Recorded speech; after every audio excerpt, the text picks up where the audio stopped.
ওই কালির বস্তা এখনো সকালের নাস্তা হয়নি। মেহমানরা কি ভাববে? বলবে বাড়ির বড় মেয়ের চেহারা যদি এমন পেতনির মতো হয় তাহলে বংশের মান সম্মান আর কি থাকবে। শোন, আজকের রান্নায় যদি এক ফোঁটা এদিক ওদিক হয় তোর পিঠের চামড়া আমি রাখব না। পুরনো ঢাকার শাখারি বাজারের এক সরু গলির ভেতরে জরাজীর্ণ একটা পুরনো বাড়ি। দেয়ালের চুন সুরকি খসে গিয়ে বিবর্ণ ইটগুলো বেরিয়ে পড়েছে। বর্ষার জলে কালচে শ্যাওলার ছোপ। এই ভাঙা বাড়ির চার দেয়ালের মধ্যেই ফাতেমার পৃথিবীটা বন্দী ছিল। বয়স মাত্র ৯, কিন্তু তার চোখে যেন জমে আছে বহু যুগের ক্লান্তি আর বিষাদ। ফাতেমার জীবনের একমাত্র অপরাধ ছিল তার গায়ের রং ছিল মিষ্ক কালো, যেন অমাবস্যার রাতের চেয়েও গভীর। তার মা তাকে জন্ম দিয়েই পরপারে পাড়ি জমান। এই ঘটনাটি ফাতেমার জন্য এক বিরাট অভিশাপ হয়ে দাঁড়ায়। পাড়া প্রতিবেশী থেকে শুরু করে আত্মীয় স্বজন সবাই আড়ালে আবডালে বলতো, এই মেয়ে তো জন্মেই নিজের মাকে গিলে খেয়েছে, সাক্ষাৎ অপয়া একটা। ফাতেমার বাবা জনাব করিম শেখ ছিলেন একজন অত্যন্ত সাদাসিধে ও নিরীহ প্রকৃতির মানুষ।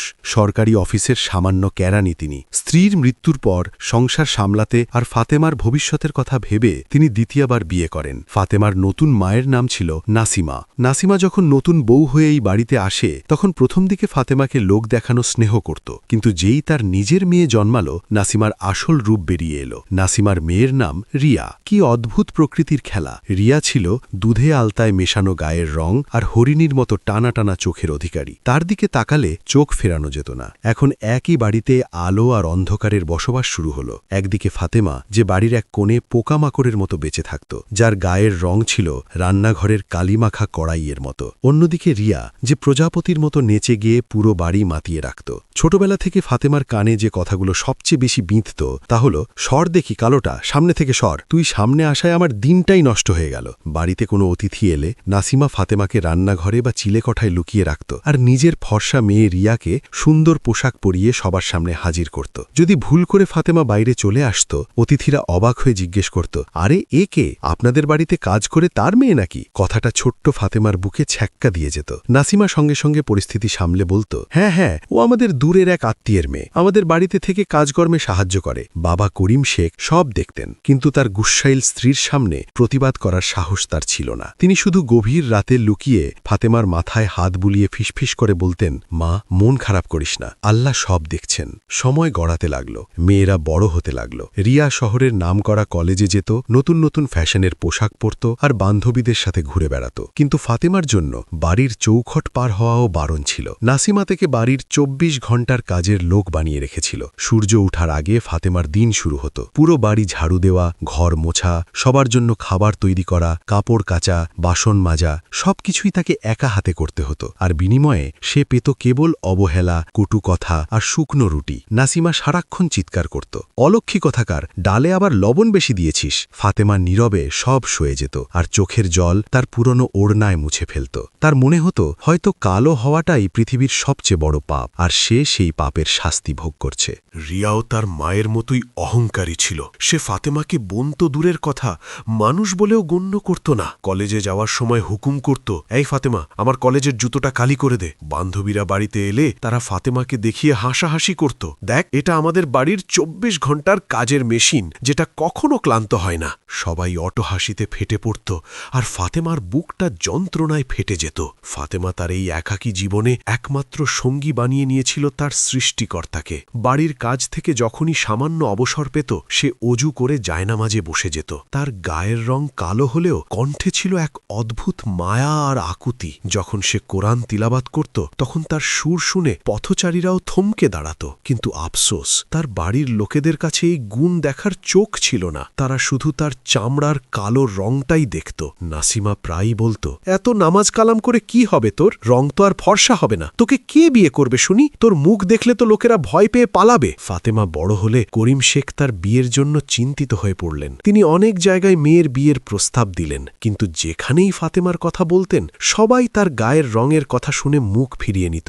একবার এক সম্বন্ধ এলো। নাসিমা বারবার বলল, মেহমানদের সামনে ফাতেমাকে আনবে না, ওরা ভয়ে পালিয়ে যাবে। কিন্তু করিম শেখ জেদ ধরলেন, না, আমি আমার মেয়েকে আর লুকাবো না। সেই দিনটা ফাতেমা কোনোদিন ভুলতে পারবে না। তাকে একটা সাধারণ সালোয়ার কামিজ পরানো হলো। পাত্রপক্ষ এলো, ছেলে, তার মা বাবা আর বোন। তারা প্রথমে সেজেগুজে বসে থাকা রিয়াকে দেখল। ছেলের মা রিয়ার দিকে ইশারা করে বলল, মেয়ে কি এ? করিম শেখ ইতস্তত করে বললেন, জি না, ও আমার ছোট মেয়ে। আমি যার কথা বলেছি সে আমার বড় মেয়ে ফাতেমা। এরপর ফাতেমা চায়ের ট্রে নিয়ে ঘরে ঢুকল।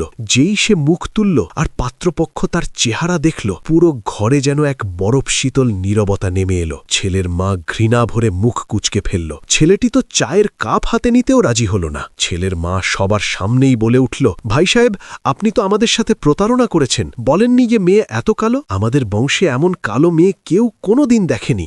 আমার ছেলে এর সাথে বিয়ে করলে সমাজে মুখ দেখাবো কি করে? আমরা তো একটা পরীর মতো মেয়ের কথা শুনে এসেছিলাম, আর আপনি আমাদের সামনে এই আস্ত অঙ্গারটাকে এনেছেন। করিম শেখ হাত জোর করে বললেন, বোন, আমার মেয়ের শুধু গায়ের রংটাই চাপা, কিন্তু ওর চরিত্র সোনার মতো খাঁটি। চরিত্র দিয়ে আমরা কি করব? চাটনি বানাবো? এই মেয়ের সাথে তো আমার ভাই রাস্তায় বেরোতেও লজ্জা পাবে। ছেলের বোন ঝাঁঝের সাথে বলল। তারা চা না খেয়েই অপমান করে উঠে চলে গেল। যাওয়ার আগে ফাতেমার দিকে এমনভাবে তাকালো যেন সে মানুষ নয়, কোনো অস্পৃশ্য বস্তু। তারা চলে যাওয়ার পর নাসিমা যে তাণ্ডব শুরু করল তা ছিল আরও ভয়ঙ্কর। দেখেছিস, বলেছিলাম না একে সামনে না আনতে? আমার মান সম্মান সব ধুলোয় মিশিয়ে দিলি। এবার শান্তি হলো তো? তোর জন্য আমার রিয়ার বিয়েতেও বাধা আসবে। লোকে বলবে এদের বড় বোন যদি এমন কুৎসিত হয় তাহলে বংশের নির্ঘাত কোনো সমস্যা আছে। দূর হ আমার চোখের সামনে থেকে, অলক্ষী। ফাতেমা কাঁদতে কাঁদতে নিজের ঘরে গিয়ে দরজা বন্ধ করে দিল। সেই রাতে সে আয়নায় নিজের মুখ দেখল, নিজের গাল কামচে ধরল। সে চিৎকার করে কেঁদে উঠল, ইয়া আল্লাহ, তুমি আমাকে এমন কেন বানালে? আমার কি কোনো অনুভূতি নেই? আমার কি কোনো সুখী হওয়ার অধিকার নেই? কেন মানুষ আমাকে মানুষ হিসেবে দেখে না? সে সারা রাত জায়নামাজে বসে আল্লাহর কাছে ফরিয়াদ করল, হে আমার মালিক, হয় আমাকে তোমার কাছে তুলে নাও, নয়তো আমার ভাগ্য বদলে দাও। এই অপমানের জীবন থেকে আমাকে মুক্তি দাও। তুমি ছাড়া আমার আর কেউ নেই। সবাই আমাকে ফিরিয়ে দেয়, কিন্তু তুমি আমাকে ফিরিয়ে দিও না। সেই রাতে ফাতেমা এক অদ্ভুত প্রশান্তি অনুভব করল। তার মনে হল অদৃশ্য থেকে কেউ যেন বলছে, ধৈর্য ধরো বান্দি, তোমার পরীক্ষা কঠিন, কিন্তু তোমার পুরস্কারও অনেক বড় হবে।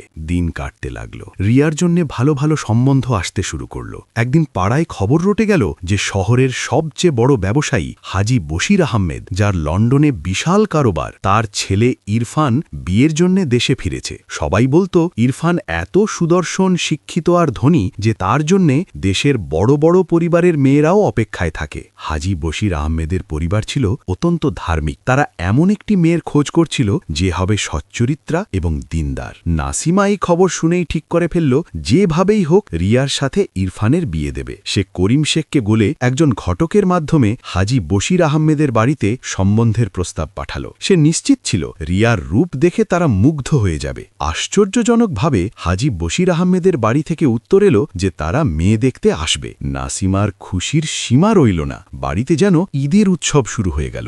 নতুন পর্দা, নতুন আসবাবপত্র, রিয়াকে পার্লারে পাঠানো হলো। কিন্তু এই সব কিছুর চাপ পড়ল ফাতেমার ওপর। নাসিমা তাকে কড়া ভাষায় শাসিয়ে দিল, খবরদার, তুই যদি সেদিন মেহমানদের সামনে আসিস, তুই রান্নাঘরেই থাকবি। আর শোন, রান্না এমন হবে যেন তারা আঙুল চাটতে বাধ্য হয়। কোনো ভুল হলে তোর কপালে অশেষ দুর্গতি আছে। ফাতেমা নীরবে মাথা নাড়ল। নির্দিষ্ট দিনে হাজি বশির আহমেদ, তার স্ত্রী এবং ছেলে ইরফান 3টি দামি গাড়ির বহর নিয়ে তাদের গলিতে প্রবেশ করল। পুরো পাড়া তাদের দেখার জন্য ছাদে ভিড় জমালো। লন্ডন ফেরত ইরফান পরেছিল একটি সাধারণ পাঞ্জাবি, আর তার চেহারায় ছিল এক অপার্থিব স্নিগ্ধতা। নাসিমা আর করিম শেখ তাদের উষ্ণ অভ্যর্থনা জানালেন। রিয়াকে পরীর মতো সাজিয়ে বসানো হয়েছিল। ইরফানের মা রিয়ার রূপের প্রশংসা করলেন, কিন্তু ইরফান চুপচাপ ছিল। তার চোখ যেন অন্য কিছু খুঁজছিল। খাবারের সময় দস্তরখান বিছানো হলো। কাচ্চি বিরিয়ানি, কোরমা, কাবাবের গন্ধে ঘর ভরে গেল। ইরফান বিরিয়ানির প্রথম লোকমা মুখে দিয়েই থেমে গেল। সে তার মায়ের দিকে তাকালো। দুজনের চোখেই ছিল অপার বিস্ময়। এমন স্বর্গীয় স্বাদ তারা জীবনেও পায়নি। ইরফান করিম শেখকে জিজ্ঞেস করল, চাচা, এই রান্না কে করেছে? নাসিমা দ্রুত উত্তর দিল, জি, আমার মেয়ে রিয়া বানিয়েছে। ওর রান্নার হাত খুব ভালো। সত্যি আপনি বানিয়েছেন? এতে কি কি বিশেষ মশলা দিয়েছেন বলতে পারবেন? রিয়া ভয়ে ফ্যাকাশে হয়ে গেল। সে তো জীবনে কোনোদিন রান্নাঘরেই ঢোকেনি সে তোতলাতে শুরু করল। ইরফান বুঝে গেল যে মিথ্যে বলা হচ্ছে। সে নম্র কিন্তু দৃঢ়ভাবে বলল, দেখুন খালা আম্মা, আমি হয়তো বিদেশে বড় হয়েছি, কিন্তু আমি মানুষ চিনতে পারি। যে হাতে এই রান্না হয়েছে তাতে শুধু দক্ষতা নয়, অনেক ধৈর্য, পবিত্রতা আর ভালোবাসা মেশানো আছে। ঘরে পিন পতন নীরবতা। করিম শেখ সাহস করে সত্যিটা বলে দিলেন, বাবা তুমি ঠিকই ধরেছ, এই রান্না আমার বড় মেয়ে ফাতেমা করেছে। আমি তার সাথে একবার দেখা করতে চাই। ইরফান বলল। নাসিমা প্রায় চিৎকার করে বলল, না না, ও মেহমানদের সামনে আসে না, খুব লাজুক, আর তাছাড়া ওর গায়ের রং।